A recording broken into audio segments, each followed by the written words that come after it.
Hi everyone! In this video, I'm going to explain what a quantum computer is and how it works using a relatively simple example. And I'm going to try to explain it as clearly as possible so you'll be able to understand this video even with no prior knowledge of either quantum mechanics or computer science. So let's get started. Okay, first of all, let me give you a one-sentence summary of what a quantum computer is.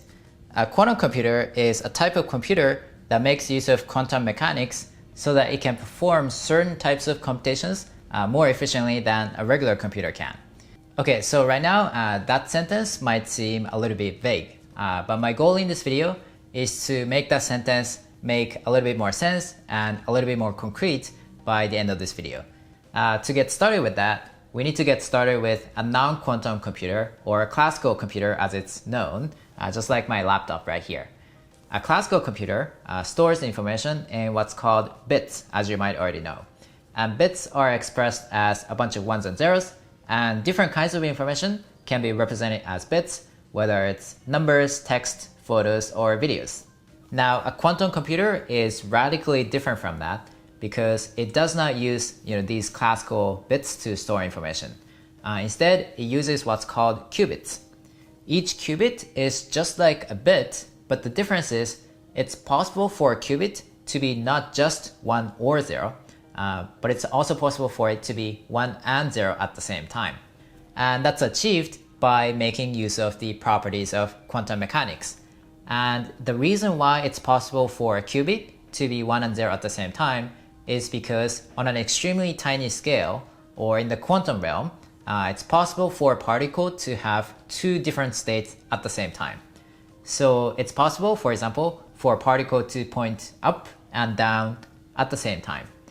It's a really strange concept, but once you accept that, you'll be able to assign one of those states, let's say up, to mean 1, and then the other state, let's say down, to mean 0.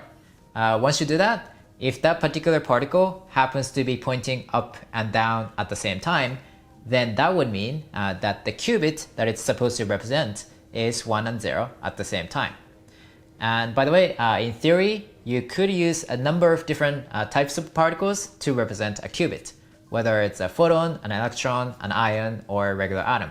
So here, you might think that it's kind of strange for a particle to be able to point up and down at the same time. And I find it pretty strange too. Some people try to explain it with some kind of analogy from the classical world, which we're used to.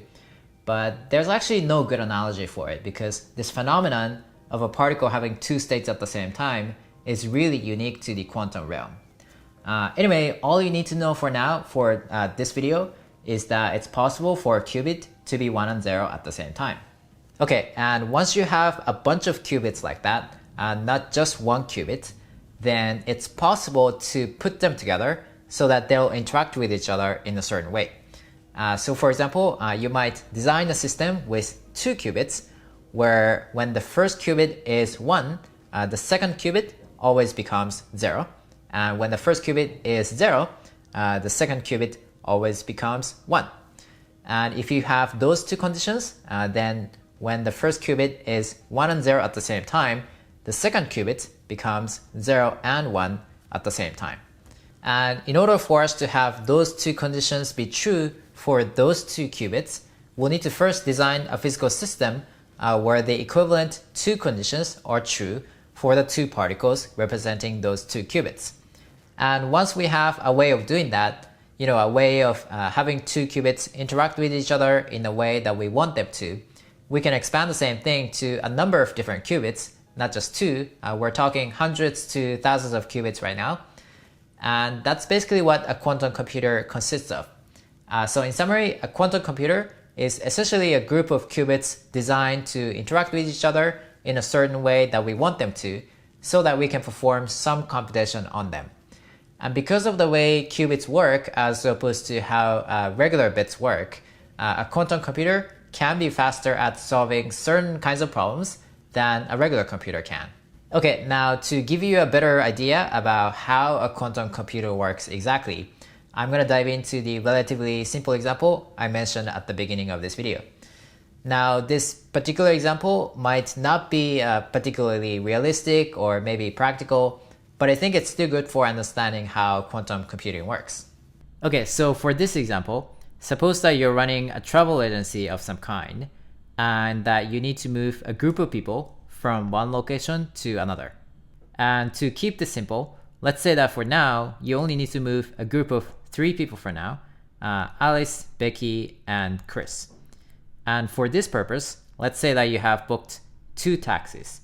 You want to figure out who gets into which taxi. And you're also given some information about who's friends with who and who's enemies with who. And here, let's say that Alice and Becky are friends, Alice and Chris are enemies, and Becky and Chris are enemies as well.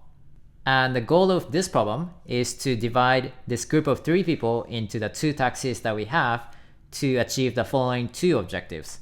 The first one is to maximize the number of friend pairs sharing the same car, and the second objective is to minimize the number of enemy pairs sharing the same car. Okay, so this is the basic premise of the problem.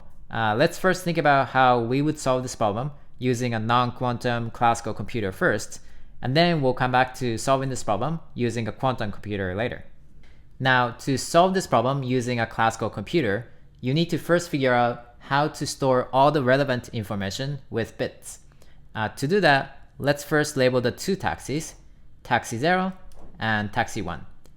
And then you might decide to represent who gets into which car with 3 bits. These 3 boxes representing those 3 bits. And the first bit is going to show which car Alice gets into, and the second bit is going to be for Becky, and the third bit is going to be for Chris. So for example, you might set these 3 bits to 0, 0, 1 to show that Alice gets into taxi 0, Becky gets into taxi 0 as well, and Chris is going to be in taxi 1. And just like that, you can represent all the possible ways of dividing this group of 3 people into the 2 taxis with just 3 bits.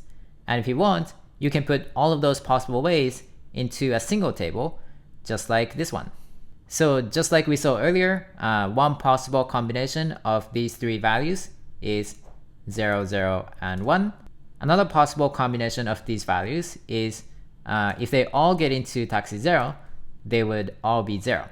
And just like that, we can keep populating this table. As you can see right here, there are 8 possible configurations here. And that makes sense because there are 3 people here. And for each person, there are 2 possibilities. And that's why we have 2 to the power 3 or 8 ways of dividing the 3 people into the 2 taxis. Now, using a classical computer, how can we determine which of these configurations is the best solution? Well, in order for us to do that, we'll first need a concrete way of measuring how well each of these configurations achieves the 2 following objectives that we saw earlier. And they were first maximizing the number of friend pairs sharing the same car, and then also minimizing the number of enemy pairs sharing the same car. And remember that we were given some information about the relationships between these 3 people. So again, the question is, how can we measure how well each of these configurations achieves the 2 objectives? One way of doing this is by defining a single score that we can compute for each of these configurations. And this score should be made so that the better each of these configurations achieves the 2 objectives, the higher the score becomes. Now, there's a number of different ways of defining such a score, but here's one simple way of doing it. The score of a given configuration is defined as the number of friend pairs sharing the same car in that configuration minus the number of enemy pairs sharing the same car. So this way, we're basically incorporating both of these 2 objectives into a single score. So if we have a lot of friend pairs sharing the same car in that particular configuration, we're doing well on the first objective. So the score will be higher. But if we have a lot of enemy pairs sharing the same car at the same time, we'd be doing poorly on the second objective. So the score will be lower. So in order for us to maximize this score, ideally, we need to achieve these 2 objectives at the same time. Okay, so for example, if Alice, Becky, and Chris all get into taxi 0, that can be expressed as 0, 0, 0 in these 3 bits. And what's the score of this one? Well, there's only one friend pair that's sharing the same car. That's Alice and Becky. So the first part of this equation will be 1. And there are two enemy pairs sharing the same car. That's Becky and Chris, as well as Alice and Chris, sharing car number 0. So the second part of this equation will be 2. So the total score of this particular configuration, let's call it S, will be 1 minus 2, which is equal to minus 1. Now, given this setup, all we need to do now is we just need to find the configuration with the highest score, and that's going to be our answer. And to do that with a classical computer, we'll need to compute the score for each configuration one by one sequentially. So first set the 3 bits we have to 0, 0, 0, and then compute the score for that, which, as we saw earlier, is minus 1. And then set the same 3 bits to 0, 0, 1 this time, and then compute the score for that. And that's going to be 1. And just like that, we'll need to go through all of these configurations one by one sequentially. After computing all of that, you'll see that there are actually 2 best solutions here with the highest score. That's 0, 0, 1 with the score of 1, and 1, 1, 0 with the score of 1. And here, you might notice that there's actually one simple optimization step that you can make here. And that is, you actually don't have to look at all the configurations to find the best solution. You only need to look at exactly half of them. But just to keep this whole argument as simple as possible, we're gonna continue our discussion with this brute force solution of looking at all the possible configurations for now. Anyway, even without the optimization step, this problem is pretty simple to solve because there are only 8 values to compute here.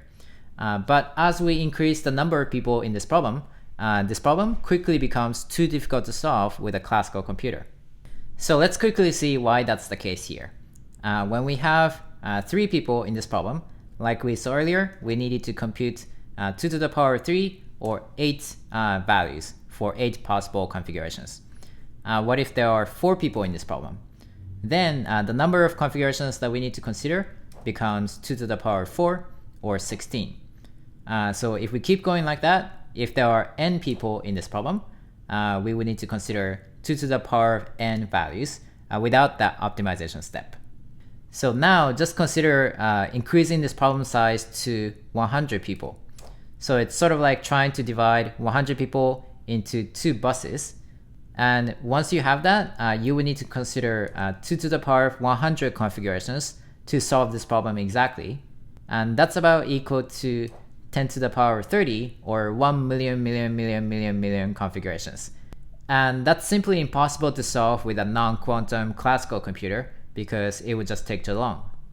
Now, how can we solve this problem using a quantum computer? To think about that, let's go back to the case of trying to divide 3 people into 2 taxis. Like we saw earlier, there were 8 possible solutions to this problem, and with a classical computer using 3 bits, we were only able to represent one of these configurations at a time. For example, 0, 0, and 1. But what if we had a quantum computer with 3 qubits represented by these 3 boxes? Then what we can do is we can set each of these qubits to be 1 and 0 at the same time. And I'm gonna use this symbol to denote that it's set to 1 and 0 at the same time. So we can do that with all of these 3 qubits. And once we do that, these 3 qubits together are actually representing all of these 8 possible solutions all at the same time. Personally, I think it's a pretty strange notion that these 3 qubits are able to represent all of these 8 possible configurations all at the same time, and there are debates as to what it means exactly, but here's the way I think about it. First, let's examine the first qubit out of these 3 qubits. And let's say that that qubit is set to 1 and 0 at the same time right now. Then what's funny about this qubit is that if we try to measure what the value of this qubit is, it turns out to be 0, 50% of the time, and it turns out to be 1 the other 50% of the time. These percentages might be a little bit different depending on your particular environment, but let's just say that in our current environment, this is 50%. Anyway, as soon as we measure the value of this qubit, it turns out to be either 0 or 1, but until we measure it, it's in both of those states at the same time, 0 and 1. Now, what if we have two qubits that are both set to 0 and 1 at the same time? Then, when we try to measure the values of these two qubits, these turn out to be one of these four outcomes, 0, 0, 0, 1, 1, 0, or 1, 1. And each of these outcomes would appear with the equal probability of 25%. And here, just like the previous case of having just one qubit, as soon as we measure the values of these two qubits, they turn out to be one of these four states. But until we measure them, they're in all of these four states all at the same time.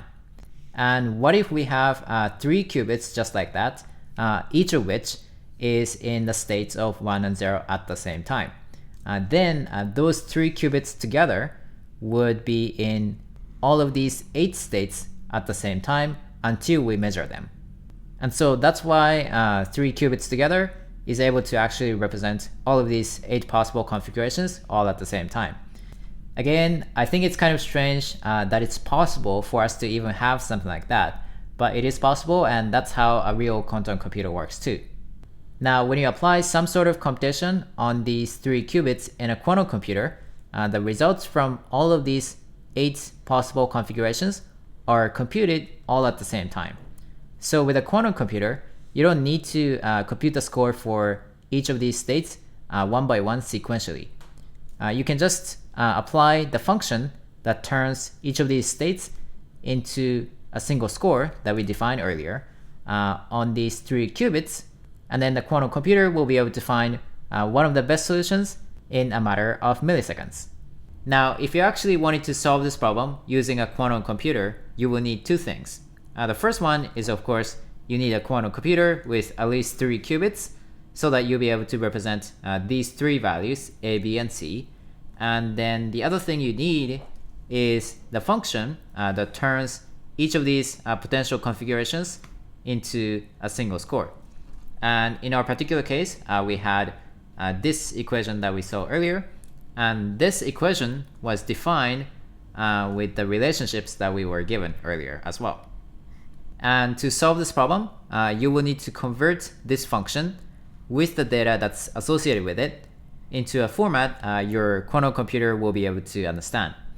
And if you wanted to solve a different problem, all you need to do is you'll need to change this function to fit that particular problem and the data that's associated with it, and convert that new set of information into a format your quantum computer will be able to understand. Now, in theory, your quantum computer should be able to find one of the best solutions of a given problem every single time it runs. But in reality, there are some errors associated with it, and it doesn't necessarily find one of the best solutions every single time. And these errors are caused by physical limitations. So, for example, if this problem was a much bigger problem with a lot more people, let's say 100 people, then every time you run the same operation on your quantum computer, it's possible that it will find the best solution, which might be, for example, right here. But it could also find the second best solution, the third best solution, or the fourth best solution, and so on. And these errors become worse as the problem becomes more and more complex, or in this particular case, as there are more and more people in this problem. So in practice, if you're trying to solve a complex problem like this one with a quantum computer, it's probably best to run the same operation dozens of times, or maybe even hundreds of times, and pick the best result out of the many results that you get. Now, even with this error, the quantum computer does not suffer from the same scaling issue as a classical computer suffers from. So for example, if you wanted to solve this particular problem with 100 people with a quantum computer, then what you would need to do is you would need to just set 100 qubits into both 1 and 0, and then apply the function that turns each of these potential solutions into a single score on those 100 qubits.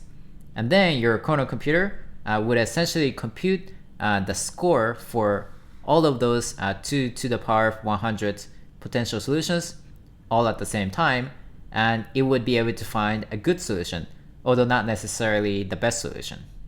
Okay, so I think a natural question here would be to say, is a quantum computer actually better at solving this particular problem, let's say with 100 people? The answer is actually, unfortunately, it's unclear. And that's just because, the brute force solution that we saw earlier with a classical computer, that's not necessarily the only plausible solution for this problem. There are other optimization techniques that you could use with a classical computer. When you compare the performance of those with the performance of the state-of-art quantum computer today, it's actually unclear which one performs better. But I still wanted to talk about this particular example because I still think it's a good, simple example to illustrate and explain how quantum computing works. Okay, and what about practical applications? Well, historically speaking, we haven't seen quantum computers being used on a wide scale yet. But I think it's possible that it would change sometime soon because we're just starting to see a very small subset of problems where quantum computers actually outperform classical computers. For example, according to one expert I spoke to, there are some promising results in what's called quantum simulation. And there are some efforts to use quantum computers in other problem areas too. For example, circuit fault diagnosis and certain types of chemical analysis. Anyway, in case you're curious about any of that, I'm going to put links to relevant articles in the description below. And I'm also going to put a link there to D-Wave's cloud environment, where you can actually try using a quantum computer yourself using Python. Anyway, that's it for this video. Thank you as always for watching my videos, and I'll see you guys in the next one.